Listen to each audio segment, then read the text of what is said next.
without including politics, whether it's the health sector, whether it's education, whether you want to talk about agriculture. Ni lazima one or another muingize kitu inaitwa nini? Inaitwa siasa. And in studio we do have a guest. He is Joseph Kamburi Munyiri. He is a trade union official at the Kenya National Union of Teachers Nairobi branch. Mwalimu, karibu tena sana to Radio Generation. Asante sana. Baadhi mnapendanga kutoa walimu? It's okay. I'm a teacher. Yeah. Once a teacher, always a teacher. Always a teacher. Yeah. Yes. And a correction, it's Joseph Karuri, not Kambuvi. Nimesoma venye imeandikwa, but pole sana. Yeah, Joseph Karuri. Yes. Welcome to Radio Generation. Okay. We are glad to have you here. Thank you. Umeniambia kuna salamu zangu kutoka my former teachers. Where do you remember any of your former teachers, Patricia? I do remember my mathematics. In primary? No. Yeah, in primary I know them because of course you've done your primary just around home. Yes. So most of the time the teachers are locals. Right. So you do remember. I remember a majority of them. Yes. Math teacher wako alikuwa anaitwa nani? Well, kulikuwa na moja alikuwa anaitwa Mr. Mbilo. Yeah. There is also Mrs. Ngui. Yeah.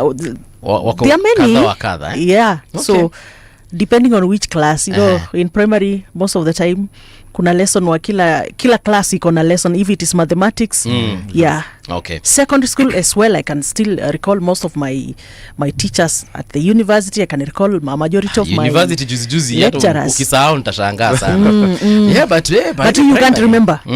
I can remember some, of course, but not all for sure. There are some actually meet in the streets and they're like, "Hey, movie." I'm like, "How did you even recognize me? I've changed." Yeah, sure. Nimepata mpaka ndevu bana. Kitambi imeongezeka. Back in the day nilikuwa. Anyway, let's give them a shout out. Umeniambia there's two teachers. Yeah, two teachers. Yes. Is the maths teacher, Mr. Omagwa, and Mr. Wekesa. So my poster, when I posted in a WhatsApp group, right, I told them I'm coming to Radio Generation, and then he told me say hi to my student. Yes, Mr. Mbuvi. Nimesalimika sana.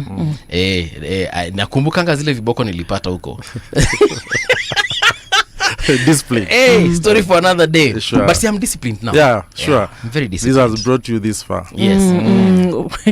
Unajua hata tukisema mambo na discipline na kiboko. Yes. Tukiingia masuala ya shule, tauliza tu swali hapa kuhusiana na kiboko. Yes. What do you think of the product, the students ambao walitoka wakati wa kiboko na ambao wako wakati akuja kuwa na kiboko shuleni? Completely different. Ni tofauti sana kwa sababu back then we used to have students coming up to this generation who are very disciplined, very focused. Currently we are having a problem with the current generation because it is during their time that the banning of the cane was implemented, and this has attributed to a case of indiscipline in the society. And you see it is even coming up to the international, where we are going to the stadiums and you don't have a ticket and you want to go into the stadium. It is translating to the nation and it is not good. So I think that is something I will really seek for it being reviewed. But at least it should also be reviewed with moderation, because the case it was banned is because some of them went to the extreme towards harming the students. But I think even it is biblical. Yeah. When you spare the rod, you spoil the child. So we should have measures of discipline with moderation. All right. Yes. So, teacher, let's get right into this conversation. Yes. As far as our education is concerned, we are seeing a lot of things going on. There's the whole issue of ghost schools. We have the capitation issue. But I see teachers are happy as far as recruitment is concerned. Maybe we can start from there, the good stuff. How is that going on, by the way? Unasikia Professor Kindiki alisema a few weeks ago that they're going to employ about 76 or so thousand teachers. Has that been actualized, or it's a process that is ongoing? Okay, it is a process that is ongoing, and it is a positive. We want to appreciate what the government is doing in terms of recruitment. However, the gap is still big because of the backlog that had happened. Also, as a union, I'm also a unionist. Yes. It's good to note that. Yes. I am in Kenya National Union of Teachers, Nairobi branch.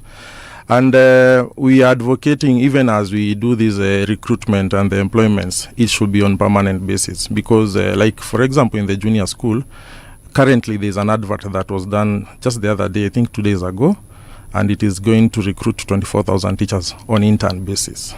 So these teachers will be out there, and this is now 24,000 away from the 76. Away from the 76. Okay. So it is work in progress. But also we with the current economic issues we are having, when you employ these teachers and you put them on a salary of 20,000-30,000, I mean the government should do better. And this government has money. This narrative of there's no money, it's not good. It's also hurting the education sector, because you realize these teachers who are being employed on interns, they are working in the same environment with teachers who are permanent and pensionable, doing the same job or even more, because they are young, energetic. So you find, and also they lose their years in terms of pension and all that. Yeah. So that one is something that it's positive, the recruitment, because they are waiting to be confirmed.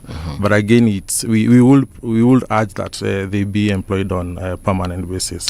Of the 24,000 teachers that will be put on internship, number one, how long are they on internship, and number two, once they are confirmed on PNP, how much money should they be paid?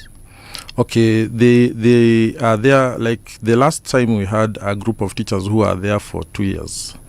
On internship? On internship. And you see, when you talk about internship, you're talking about teachers who have gone through teaching practice and they have graduated. So it's very wrong to call them interns in the first place. You cannot go through university, you graduate, or college. You did the internship, which is teaching practice, then you are again employed on internship. It does not make sense. So they should be employed on permanent, and they should not be subjected to that 1 year or 2 years. Again, we don't know how long. I cannot confidently speak about that, because it depends with the government. We may reach that end of the year and they say they don't have money, so they push it to next year. So from 1 year they may go to 2 years or even 3 years. When it comes to issues of how much they should pay, that is subject to the current pay structure that we have, because there is an entry level to the teaching fraternity, depending whether you are a certificate teacher, diploma, or graduate holder. So, and that is normally negotiated by the union, like what we have heard recently about the CBA and the TSC, the teacher employer. All right. So that we can understand, because I'm sure a lot of listeners right now might be interested in joining the teaching profession. Yes. First of all, the training takes if you're doing degree, takes 4 years, right? Nilisoma na walimu kadhaa. And once the entry level, in your opinion, how much are teachers making at the entry level, and how much should it actually be? Okay, at the entry level for a graduate teacher, you will find, like now we have had a review of the CBA, you will find the basic pay is around 50,000 Kenya shillings. Okay. Minus the allowances and minus the allowances. Okay. And you find that is very little. Yeah. Because for a teacher to be able to live comfortably, and this teacher, you find some of them even are employed late. They hustle in the private schools, then they come to be employed in the public sector much later. So by the time he's coming to be employed, he's already having a family with responsibilities. 50,000 surely. You pay the school fees and the upkeep of the kids and all that, and of course the comfortability. So this is something that needs to be checked, even by as the unions, we advocate for more. I believe a basic pay of 100,000 Kenya shillings should be sufficient. Should be sufficient for the teachers. All right. Minus the allowances. Yes, of course. Yeah, so that this teacher will be able to concentrate in class. Because when that is not the case, the teacher will always devise a survival mechanisms. They will get into side hustle. And you see, an education, it is someone who needs time to do even research. So that he can be able to have the content to deliver. So when this is having a gap, these teachers will now start moonlighting, looking for other side hustles to fill the gap. And in the process, the focus on the teaching learning process is missed out. So you find the implementation is not good. When you look at other countries, because I'm sure we have to benchmark with a country or two. True. Number one, which country do you think is good as far as teachers' pay is concerned? And compared to our country, uko wanalipo pesa ngapi? Okay, so when you talk about benchmarking with other countries, I would say in Africa, basically teachers are not well remunerated. But I think South Africa is a notch higher than us. When we talk about Western countries, they are doing better as compared to us. Okay. Yes, so we will really encourage the government to upgrade in terms of payment. I have friends and relatives who actually have gone to UAE. Yes. A couple of regions there, and they're actually doing very well. Exactly. They are, from my understanding, sijawauliza wanalipwa how much, but from my understanding, because I see they send money back home. True. And I can tell that they're earning very well. Sure. Yeah. Okay. So maybe we shall get there at one point. Let's talk about the elephant in the room. Yeah, you so have a question? I think Okay. still on the CBA, I think there are several issues that you guys had raised, apart from the one for salaries. Yes. There's also the issue of career growth and so forth. I don't know, and you guys, you said that you have withdrawn the Mgomo. Yeah, that was last year. Yes, that was last year. So Yes. I just want to understand, maybe these issues have they really been addressed? Not really, because one of you talk about career progression. Yes. Career progression is a thorn in the flesh in the teachers of Kenya, because there's something we call the career progression, we're calling the CPG. This thing came and was able to curtail teachers from going to climb up the ladder. Promotions. No? Promotions. Reason because imagine you are subjecting 400,000 teachers in Kenya to vacancies on administration. This is very unfair. That, for me to be able to reach the highest job groups, which are preserved for managerial, the administration, I should wait for a vacancy. And this administrator is going to be in that position for 7-10 years, others even 15, those who get the administration early. So, in a staff room of 40 teachers, the administrator, the head teacher is one, or the principal, the deputy is one or two, and a senior teacher. So imagine subjecting all these teachers to a vacancy that is going to appear there. You don't know when. So this CPG, when it was came into force around 2016, 2017, during that CBA, during the session time, it has made a big backlog because teachers have been waiting for vacancies. And when they come, the vacancy may be for a principal. They are advertised by Teacher Service Commission. Maybe there are 3,000 or 4,000. The applications are 30,000 or 20,000. So tell me, those who remain, they have been piling up. That's why you find some of the teachers have been staying in one job group for 10 years, others even 7 years, 6 years, and it is very unfair. Okay, from where you sit, maybe apart from the administration, the jobs, the vacancies that you're talking, which are limited, Yes. what other areas would now a teacher be promoted to? From where I see it, and that's what I was sharing with those who are higher me, like the Secretary General, as they negotiate with the Teacher Service Commission, there should be a clear path for all teachers teaching, because it doesn't mean that because a classroom teacher, a teacher who is teaching in the classroom all her entire life without rising to the managerial position should not grow career-wise. So there should be a clear path for those who are joining administration and a clear path for those who are using the classroom path, so that you are not going to subject this teacher in one job group just basically because he is not an administrator. There should be a distinct, clear path, so that when there are teachers who obviously even have been called for administrative interviews and they don't want to be administrators, and that is a preference, but it doesn't mean that they are not doing their good job at the classroom level, and some of them are even very successful when it comes to even co-curricular activities. Those are some of the areas you're asking. Some of these teachers are training students to KMF. Like recently in Meru, we have had teachers having trophies for Kenya music festivals. We have had others in sports taking students even to East Africa, to the national levels. We are having those in the drama festival. Others are very good when it comes to ICT science fair. Like, the scope is wide. Others are even doing great mentorship to these students, counseling and all that. So we should have a variety of ways in which we appreciate these teachers, whether they are in administrative post or doing other works in even computer. Yeah. Some of them are doing great innovations, like in the science fair. yeah, you should be able to appreciate these teachers. Is it possible, because not all teachers will ever be principals or deputy principals and head teachers and so on, Yeah. but is it possible that you can still be a teacher in the classroom, but because of your years of experience as a teacher, you're still promoted, even if it's salary wise? Because I might be like, I went to Nairobi school for my for whatever high school.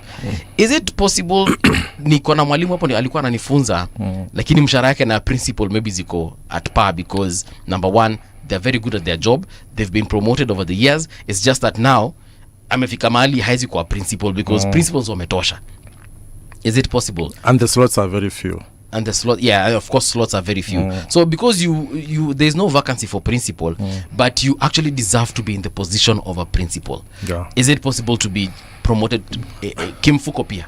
So you can imagine, as I said, 400,000 teachers, and maybe the secondary schools are 15,000 in the nation. So you can see that it is not possible to be able to reach that point. Is it possible currently? No, because the CPG does not allow that. For you to be able to earn the salary of a principal, you should be in acting capacity as a principal. Okay. Not acting, you should be the substantive principal, recognized by the Teacher Service Commission. There is even another problem. For example, last year we had interviews. And some of the teachers were merited. They qualified, and the list for those who qualified to move to the next job group, maybe deputies and principals and what we call deputy principals, they were out. But due to the issue of the limited vacancies that arise, a few of the teachers who are able to get the vacancies have already started acting, and their salary will be adjusted. Imagine Mbuvi, Yes. those who are not going to get those schools will not get those letters until an opportunity arises. So again, you can see, I go to an interview with you. There is one school, we are three of us. So one gets the school, the other one remains waiting for an opportunity. So you will start earning, and with TSC, you will not earn until you start heading the school. So you will remain, maybe, if it's, for example, a head teacher at C5, job group C5, you are a C5, the other one is already getting the salary, and you are a C5, waiting for a school until you don't know when. So And those are some of the gaps that are happening currently. And that is why I think we can actually adjust it. Like you see in the universities, what happens, you can start as a tutorial fellow, kidogo kidogo, you become an associate professor, and then eventually you get to the point of a professor. A university has got so many professors, Exactly. including the vice chancellor, or who is like the CEO of the whatever. But mshahara ya professor, at least ukifika level ya professor unaanza kupata mshahara ya professor. Yes, yeah. So perhaps I was thinking that can be effected in schools, whereby, I don't know, we can have an associate principal or something of the sort. Assistant, yeah. So that we can, because not all of us can be the principals of Nairobi school or the deputy principal of Nairobi school, but we can all, because of our level of experience and our expertise in teaching, perhaps at one point you might not be the principal of Nairobi school, but mshahara yako at least ina match your years of experience. Yeah. So when you talk about that, you will realize also the gap between the principal and the lowest, who is the highest paid teacher at D5, job group D5, and the lowest teacher who is entering the profession at B5 is very huge. But I want to appreciate the fact that though it's still down there, the gap is still very big. The current CBA allowed the 29% that you are hearing was awarded to the lowest. Then the 5% went to the highest, which is the D5. But still the gap is very big. Yeah. So that's why I'm insisting there should be a way in which let's not anchor promotion on administration. We should have a way of making sure that we bridge the gap, so the majority of the teachers can come and fall around the middle and slightly upper job groups, even if they don't go through the managerial post. Yes, the principals can be up there. Yes. Who are the few, but majority of the teachers should automatically move from one job group to another until a certain maybe middle ground that is a bit friendly Yeah. to their survival and standards of living. Okay. Yeah. All right. So now I wanted us to address the elephant in the room. Mungala, even Several elephants actually. Yes. Yes, even before we continue with the elephant issue, Let's start with the frog in the room. Yeah. There's a frog here about the transfer of some teachers from ilikuwa ni Marsabit to Samburu. Yes. The issue of delocalization. Yes. Would you please tell us more about it? Because I saw there's a letter that was written about those teachers who wanted to be transferred from Marsabit to Samburu, to their local areas. Okay. Yes. So that is an issue that has been a problem in the teaching fraternity, and it is also a problem even in Nairobi, because I remember there's a certain time that we are having teachers getting those promotions. But again, you are removed from Nairobi, you are delocalized to other areas where those opportunities arise. But again, you realize the transfer that you have been given, which is on promotion, it is like what do we call you? It is not actually paying on your salary, because, like, for example, the allowances of Nairobi are lucrative. For example, the house allowance of Nairobi is way higher than that of Marsabit or other counties. Nairobi is the highest. So when you remove me from Nairobi and then you tell me you have promoted me, but where I'm going, I'll be earning less. And maybe you have loans with the banks. So you realize it is not really per se a promotion, it is like a demotion, because you'll be now earning less. So we are against the delocalization. And again, from which quarters is it coming? So when you see that is like political interference, because Teacher Service Commission is independent. Yes. Or it should be independent. It in should quotes, be, yes. It should be independent. Yeah. When we see letters flying from members of parliament to the deputy president requesting that teachers be moved from these areas. So what is the role of Teacher Service Commission? I would think the woman rep, because I think I saw the letter from the woman rep and some members of parliament from Samburu, they should have written to Teacher Service Commission, the CEO, requesting for the same. And maybe have a meeting and say, in my area, because the members of parliament are advocates of their people. So they should walk to Teacher Service Commission, they have a meeting, my area does not have teachers, what are you going to do about it? But it should not be through the deputy president. I think that one is actually wrong. Yeah. We saw a situation whereby Enoch Wambua, the senator for Kitui, a few weeks ago, saying that kuna walimu in Kitui who are receiving hardship allowance while others are not. I don't know if you're number one aware of that situation. How is it that some teachers can be receiving an allowance and others are not? Is that something normal? That is quite abnormal, but I think I was not able to see that, although it depends on the area, because you can find in Kitui there are areas which are hardship and others which are not. So within the county. Within the county. Okay. Yeah. Now I guess maybe those who what he was trying to imply is in an area where it's not hardship, that there are teachers receiving hardship, which is wrong. Yeah. Okay. All right. So are we done with the frog? Yes.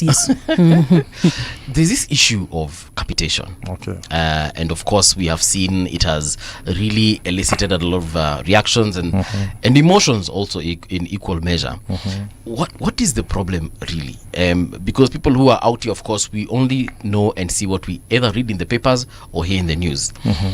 Here's a situation whereby what Parliament agreed to was 22,000 and some coins on top, but now the ministry is saying here we can only afford 16. Maybe you can just give us an insight. So whatever is happening with capitation, it is very unfair, because what you're saying about 22,000 is actually what should come to the schools. And this is also the same which is happening even in the primary schools, though it is not 22,000, it's lower. But when you're talking about these budget shortfalls and the capitation money, you find by the end of the term, the money that has come to the school is lower than what was expected. And this is in every financial year? Every financial. By the way, it has been recurring now for the last 5 years. Okay.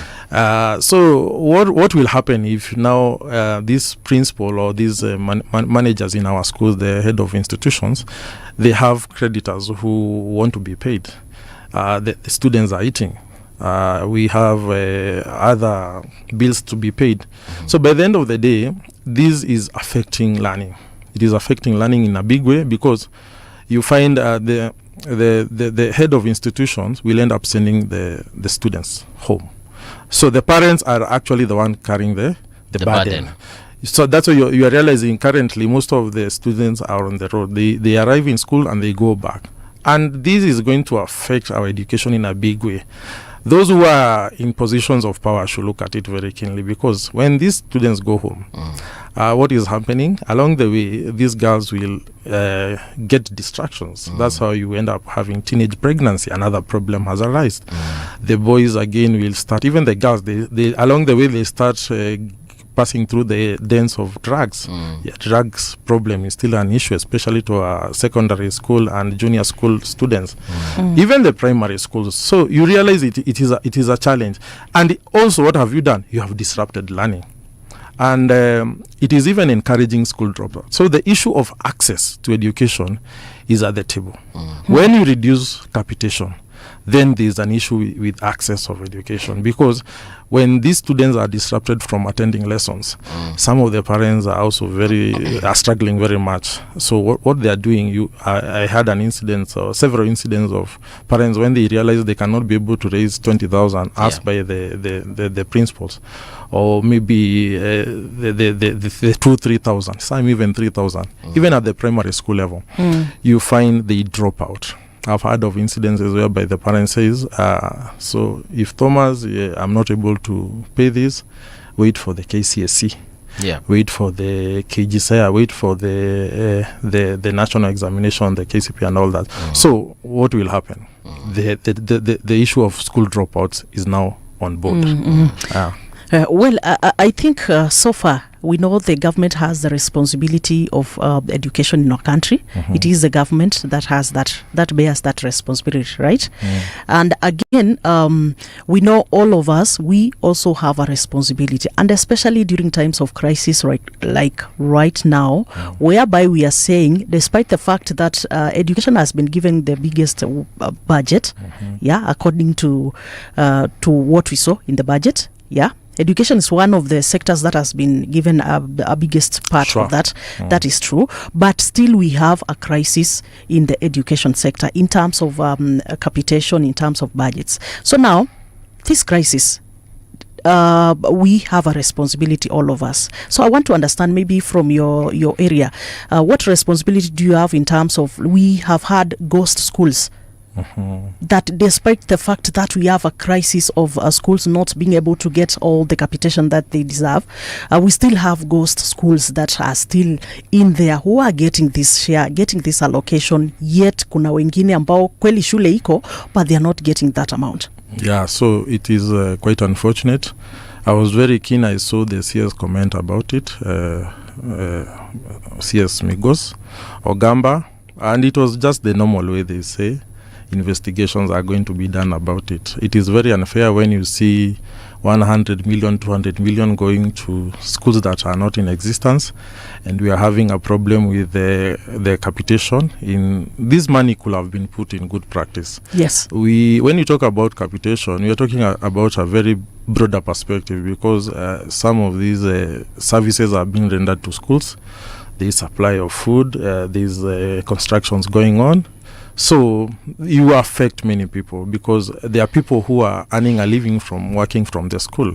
We have those even who are employed on BOM. When the principal does not have money, when the head teacher does not have money, these teachers, these workers of BOM will go even for 3 months without having a salary. So you can see the effect. Those who supplied cabbage, those who supplied onions and bread and all that, and milk, will now not receive their checks in good time. And it will now go even to the next financial year, and the debts will accrue. So there is a lot of crippling because the school does not work as, we don't talk about just teachers. There are those who are supporting in terms of giving services and food and other services. So you find there are so many accrued debts. These schools you are seeing in primary and in secondary, they are having a lot of debts. And this is because of the shortfall in capitation. So it is affecting the teaching and learning, it is affecting the parents, it is affecting the service providers. Mr. Karuri, mi niko na swali na you know me sometimes I usually the Kenya National Union of Teachers is a stakeholder in education in this country. Yeah. And I know it's not your responsibility to build schools, but is it possible that at one point the Kenya National Union of Teachers knew about ghost schools and they probably didn't say anything about it? Because the issue of ghost schools haijaanza saizi na budget ya 2025. A couple of years ago, maybe 2 or 3, there was an issue of ghost schools that could have probably even been used as poll centers in previous elections. And of course, we know ghost polling stations as well. Is it possible that NUT imekuwa ikijua hii story tu lakini hakuna kitu mnasema? Hey, Mr. Mbuvi, hapo kwa NUT umetuingilia. And that's why I started by saying nimewa excuse kwanza nikasema najua si responsibility yenu kujenga mashule, so lakini is it possible that that one I don't want to say, you know, when you say is it possible we could have known. Now it depends on who, because the leadership is vast. We have the SG, we have the chairman, we have all the way. You have me. You're also a leader. But if I may speak for me and Nairobi branch, I think we are not aware of that.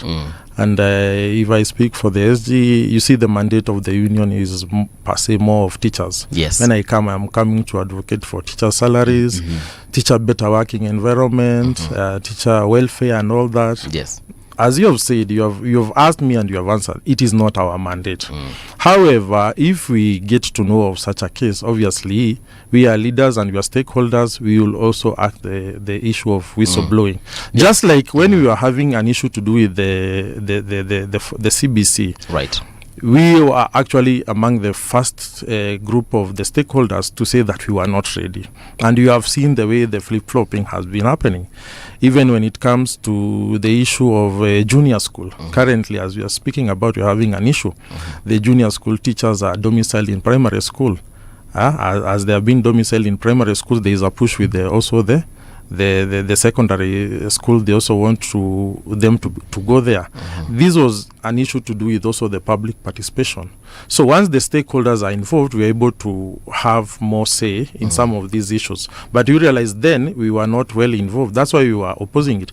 There was no session of paper. The session of paper is hurriedly being done right now. When you're talking about a session of paper of the same, and already we have started implementing it, that's why you're having even issues about, even what to talk about resource and budget shortfalls. You're having junior schools which do not have laboratories. Facilities are not the same.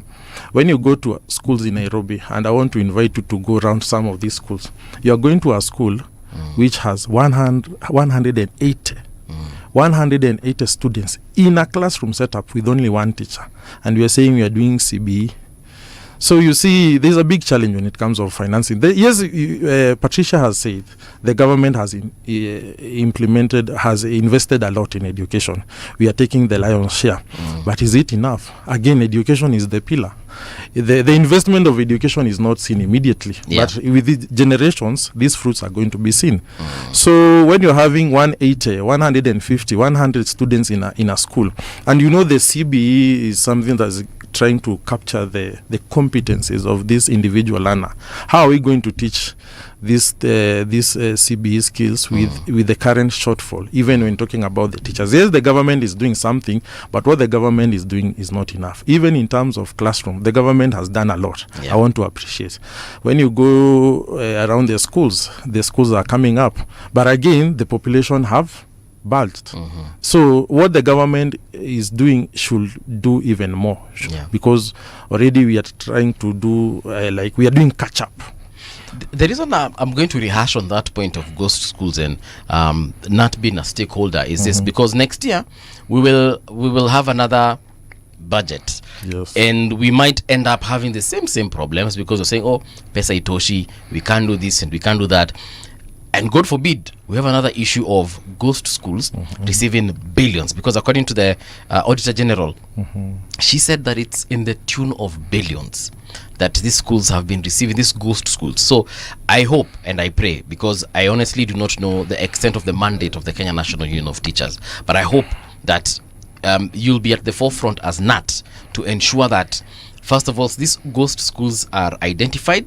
We might not be able to do much about the money that has already been lost, but I think we can do much more about the money that might be lost in the future. So we find out these ghost schools, where they are, and so that we can get rid of them, so that easy billions sasa zirudi kwa kiti yenu, get more teachers, get more salaries, get more promotions, allowances and all that. Exactly. Mr. Buvi, I can confirm to you that Kenya National Union of Teachers, it's a big structure running all the way from a school rep, yes, a sub-county leader, all the way to the national leadership.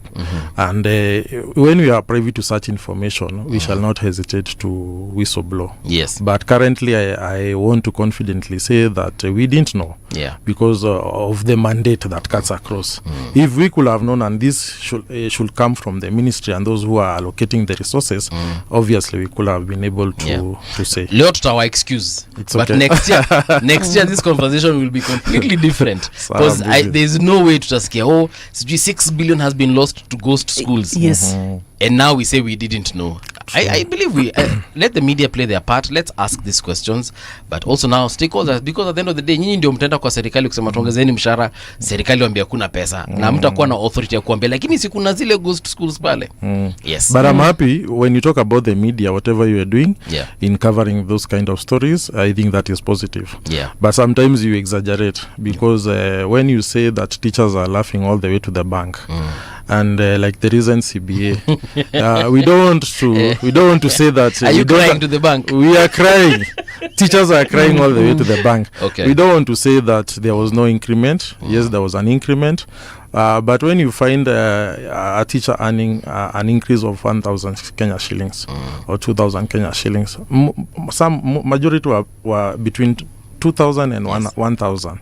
And then you realize when this increase comes, there is also an increase in the statutory deductions. The KRA percentage goes high. The housing levy goes high.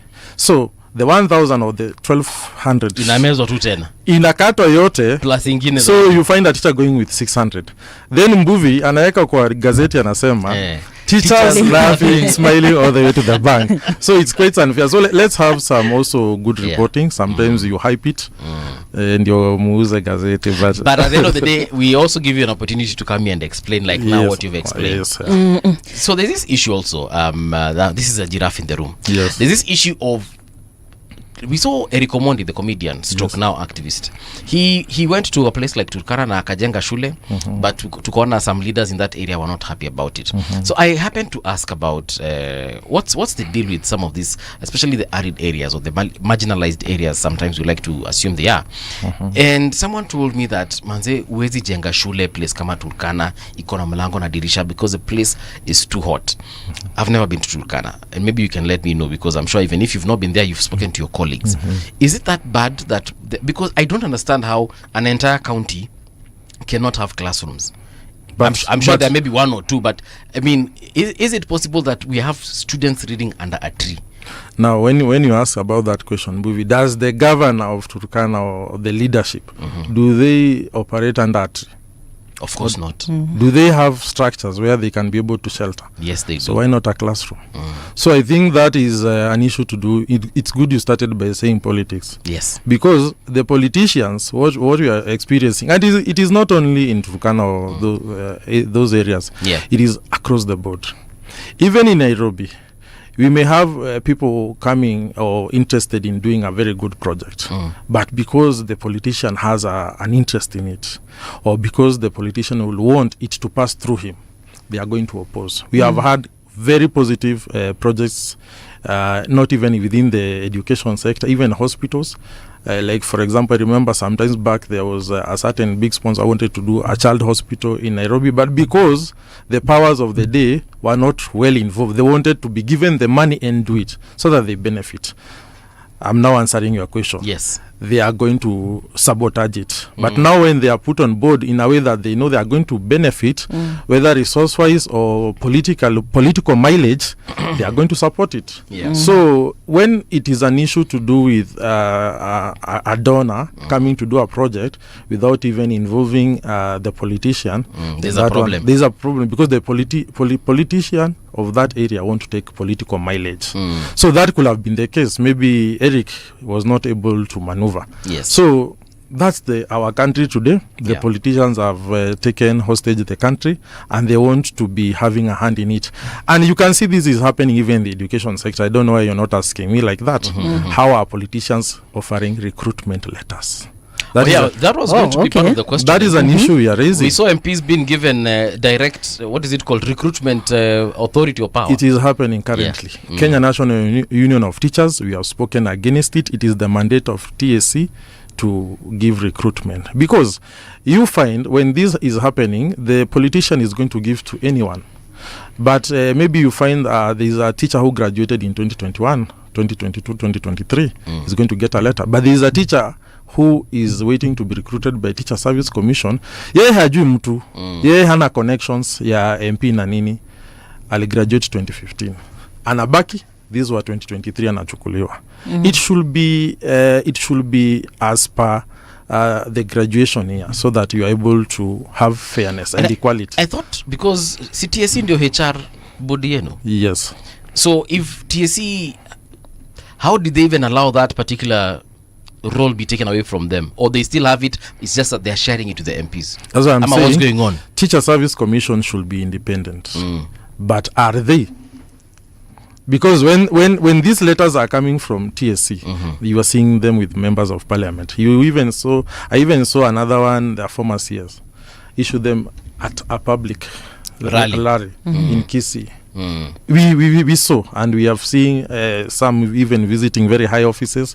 They are saying when they visit high offices, they come out with these letters. So they are being dished out for political mileage. And this is something that we are against as a union, because it is going to affect the teaching force. So even when they are going to be employed, they will now be speaking with that bravado that I have connections. I was brought here by a member of parliament. So are they even going to adhere to the school leadership and all that? So let me ask, in that same issue of recruitment, so here we are talking about it, and I'm sure you have made noise about it, but actively, what are teachers doing about it? Because I'm sure there's a teacher who's very happy about it. I mean, benefit. They anashanga mnazusha nini na niko na barua. Number one, are they part of KNUT now? Yeah, they are part of KNUT. You see, what we are questioning, we are not having a problem with them being recruited. We are questioning the process, because once we go that way, we are going to lose it as a country. It's good to differentiate. It doesn't mean that because they are going to come and they are going to get the job. Yes, they are gotten the job, they'll be assisted. But is the process right? Is the process right? Yes, you are going to get the union dues once they are employed in permanent. But what about that teacher who was left out in 2015?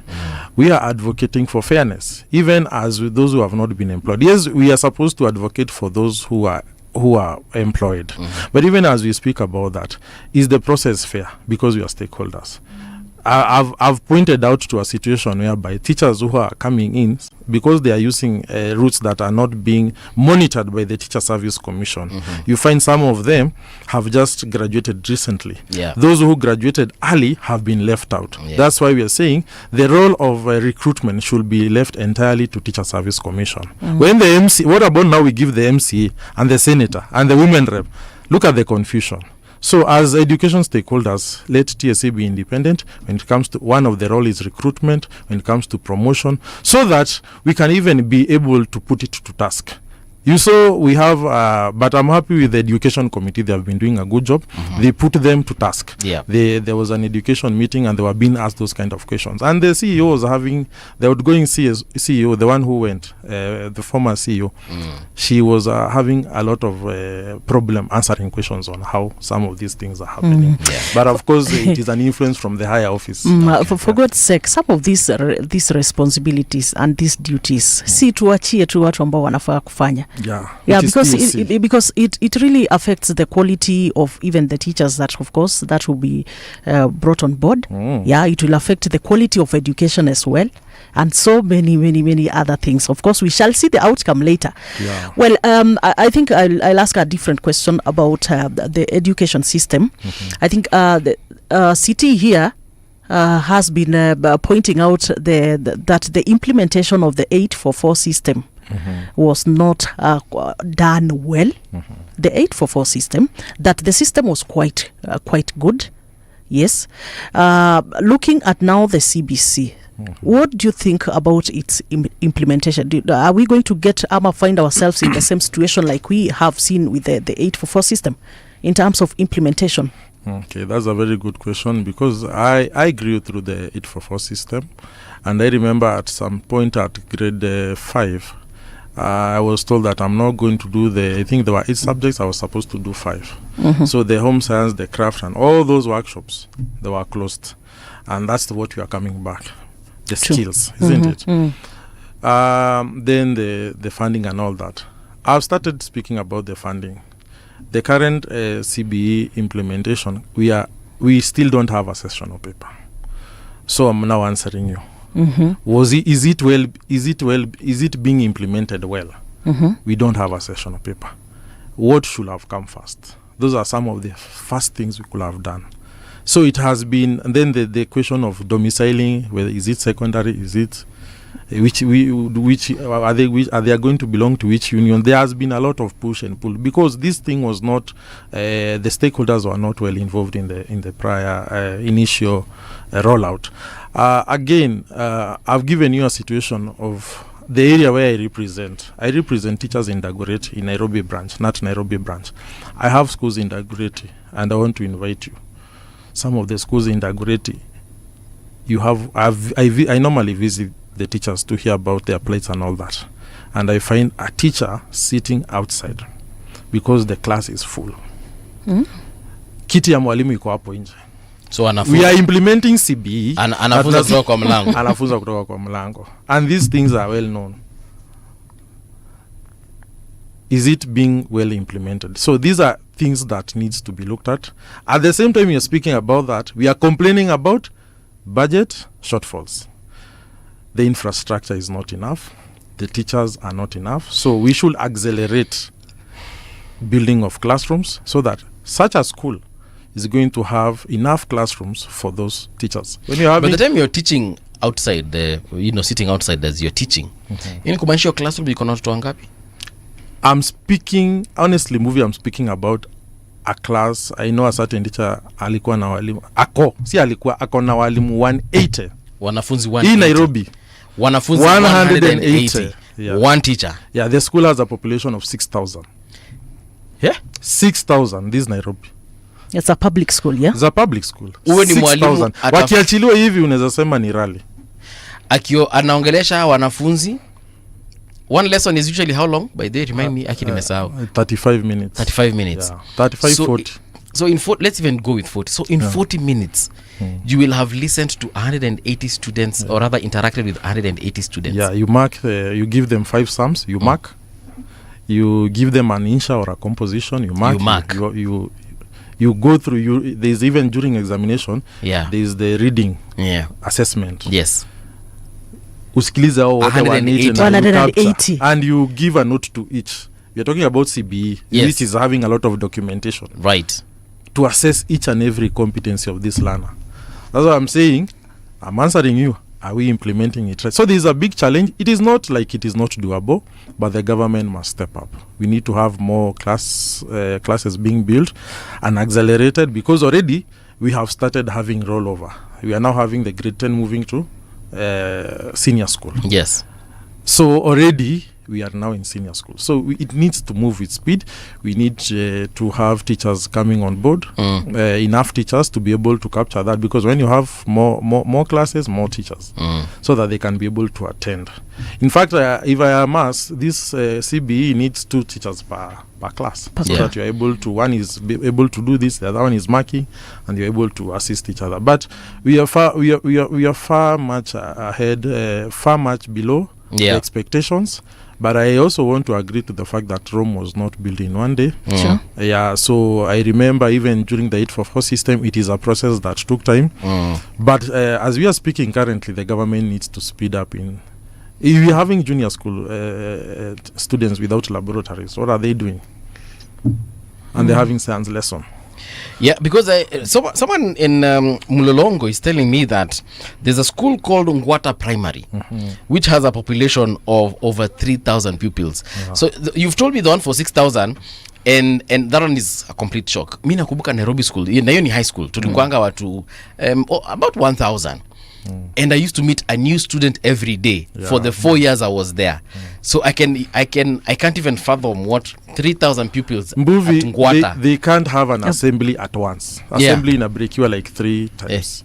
So 6,000 students assembly. It's not making sense. Yeah, you're talking about a very big population in that school. Yeah. And it's not only that school. There is another one just nearby. The 6,000. There's another one with 4,500. Another one is 3,000. I'm talking about the area I represent. All right, so we're about to get to the bottom of this conversation, rather the tail end, not really the bottom. But I'm shocked. I Say am that shocked. the promise is not promising. That's Yeah? the truth. So where are we as far as education is concerned? What do we need to do to achieve the promise, as we like to call it here? What do we need to do? You umesema there's some few reforms that need to happen in CBC, but saizi first aid gani tunahitaji as of today? Today is when? Today is 14th of August 2025. One of the roles of the government, the Ministry of Education, is development of this education and implementation, and this is guided by a policy. So, like the session of paper that I was speaking about is going to streamline a lot of things. So currently, I'm happy to note that I saw the president comment on it. It should be fast-tracked. That's the first thing that should now be completed, so that it is that is going to guide everything. When you're talking about teachers' motivation and all that, we are having the CPG. I'm happy to report to you that despite the fact that CPG has been derailing teachers' promotion, the push by the union that was last time during the strike, it has led to some positive outcome, and currently they have started a process of reviewing the CPG, and it is now going in line with the job evaluation that is also happening. Again, there is an elephant in the room that is called the SRC. It has also been a very big challenge to us, because once we want to negotiate with the teachers, with the Teacher Service Commission, as it were before, SRC comes with a benchmark. This is now the remuneration commission. Salary and Remuneration Commission. It is a thorn in the flesh to the workers of Kenya. Reason because once we want to fight for the teachers' rights, they come and say it should not go beyond this. Okay. And I understand because of the control of the wage bill and all that. But it is only to these workers. When a certain sector of workers, MPs. when the MPs want to add their salaries, the wage bill is not an issue. Right. But if the teachers and the doctors, it is an issue. That is another problem that is coming up, and it is really infringing on the industrial movement, the union, because before we could have pushed and been able to have something marginal, but currently we are having a challenge. All right. So when we are having that review of the CPG that is taking place, and it is going to be through by next year. Yes. It is going to take place, and we are hoping it is going to capture these gaps that are there. We talk about capitation. We have talked about that the government should come on board. Even the issue of NGCDF and all these funds with the MCA, Hizo tutasort. Hizo hata zieko kwa kikapu moja. Mwalimu Aki, unfortunately that's the time we have. We have to put a stop to that conversation right here. But thank you so much for coming. That has been Joseph Karuri Munyiri. He's the trade union official, Kenya National Union of Teachers, Nairobi branch. Na umesema unasimamia Dagoretti, eh? Nasimamia Dagoretti. Una represent Dagoretti teachers. Okay. Thank you so much for coming. We invite you here again to give us more of these updates. Okay, sawa. This is why we say kwaheri.